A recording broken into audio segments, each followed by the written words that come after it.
दोस्तों, मैं हूं आपका दोस्त बलबीर सिंह पटवाल और आज है वीरवार। महाशिवरात्रि भी चली गई है और महाकुंभ का भी समापन हो गया है। आज वीरवार का दिन है। मौसम दिल्ली का कुछ ठंडा सा है आज। अब देखो, मैं टी शर्ट पहनने लग गया हूँ। इसका मतलब गर्मियों का सीज़न आ चुका है, लेकिन कोई भरोसा नहीं होता। आज भी टी शर्ट पहन के जा रहा हूँ। थोड़ी बारिश की छीटा उटी हो गई तो कल फिर जैकेट निकल जाएंगे। लेकिन फिलहाल दिल्ली का मौसम ठीक है, न ज़्यादा ठंड है न ज़्यादा गर्मी है। ठीक है दोस्तों, आप लोगों में से किस किस ने कुंभ स्नान किया ज़रूर बताएं। कल मेरे एक मित्र का फ़ोन आया मुझे। पिछले 15-20 साल से वो हम एक साथ काम किया हमने, तो कल उसने मेरा कहीं देखा होगा, वीडियो देखी होगी, कुछ देखी होगी। बोलता, भाई पटवाल, कौन से पाप कर लिए थे तूने जो कुंभ नहाने चला गया। मैंने कहा, भाई देख, पाप किए या पुण्य किए ये तो मैं नहीं कह सकता, लेकिन हमारे धर्म में एक बात बोलते हैं कि बुलावा आता है इंसान तभी जाता है। तो जिसके लिए जो बुलावा आ जाता है वो चला जाता है, जिसके लिए नहीं आता वो नहीं जा पाता भाई।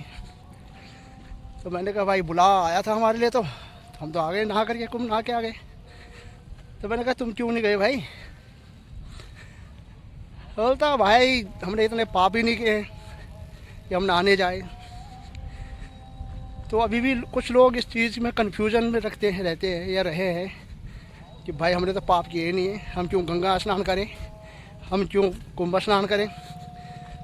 लेकिन ये पाप और पुण्य की सवाल नहीं होता है। सबसे बड़ी होती है आपकी आत्मसंतुष्टि। एक पर्व हम मनाते हैं खुशी के लिए। ऐसी एक महाकुंभ था जिसको हमने मनाया और पूरे 45 दिन तक ये पर्व रहा। सरकारी आंकड़ों में जो बताया जा रहा है कि 65 करोड़ लोगों ने इसमें स्नान किया है। यानी 100 करोड़ की जनसंख्या में से 65 करोड़ लोग नहाने गए हैं। तो बहुत है ना ये। आपका 65% लोग जो नहाने गए हैं, 35% ऐसे रहे होंगे जो गए नहीं, जो नहाए नहीं हैं।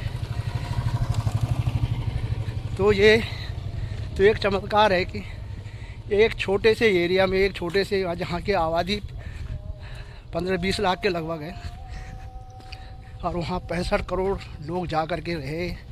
उन्होंने अपना धर्म निभाया, नहाए धोए, स्नान किया। तो मैं तो गांव का रहने वाला हूँ और हमने अपना जो बचपन गुजारा हो या जवानी के कुछ दिन जो भी पल हैं गांव में गुजारे हैं। चाहे गांव कितना भी बड़ा हो, कितना भी छोटा हो, और उसमें कभी बारात आती थी, रात को स्टे होता था, रात को रुकती थी। अगर 100 भी बारात आ जाती थी तो हम लोगों में हड़कंप मच जाता था, यार बारात आ रही है, इतनी बड़ी बारात आ रही है, 100 आदमी आएंगे, उनको एडजस्ट कहाँ करेंगे। जबकि हमारे पास साधन थे उनको रखने के, फिर भी हम परेशान रहते थे। अब आप सोचिए कि एक ऐसे एरिया में जो कुंभ नहा के आए, उन्होंने देखा होगा एक क्या है वहाँ पे, कुछ नहीं है। नदी का एक तट है, संगम का एक तट है, और जिसमें 65 करोड़ लोग आए और आके उन्होंने स्नान किया, कुछ वहाँ स्टे भी किया कुछ लोगों ने। तो ये वाकई चमत्कार की बात है, कितने लोग रहे और उसके बाद भी वहाँ शांतिपूर्वक सारा प्रोग्राम रहा। तो ये अच्छी बात है सनातन के लिए कि सब एक हो रहे हैं। ठीक है, और किसी तरह का उपद्रव नहीं हुआ इसमें, लड़ाई झगड़ा, छोटे मोटे इंसिडेंट के अलावा अगर देखें तो कोई इतनी बड़ी दुर्घटना हुई ही नहीं थी।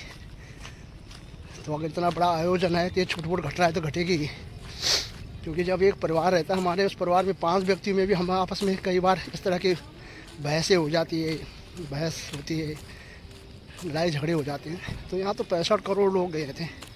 तो ये तो नॉर्मल बात है कि यहाँ पे इतना बड़ा आयोजन था, तो इसमें इतना की छोटी मोटी घटनाएं होनी थी।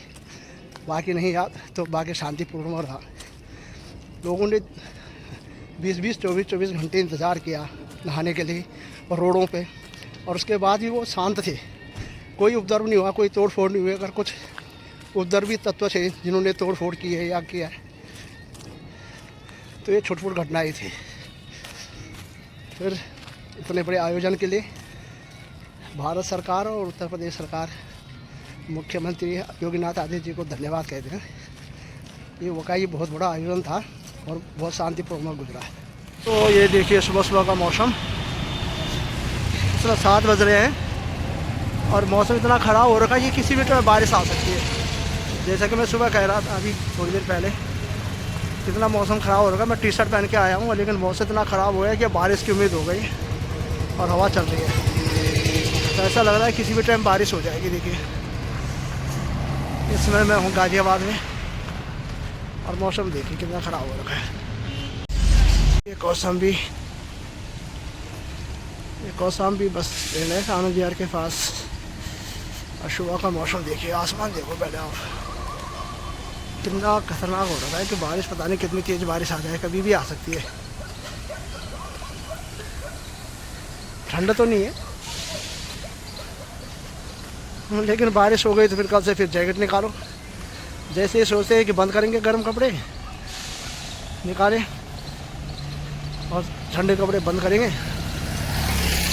जैकेट वैकेट बंद कर दी थी, लेकिन बारिश हो गई तो फिर कल से निकालने पड़ेंगे क्योंकि ठंड रहेगा।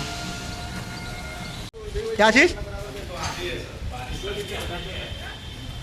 आंधी आती है तो आंधी क्यों आ रही है भैया? धूल भरी आंधी चल रही है देखो।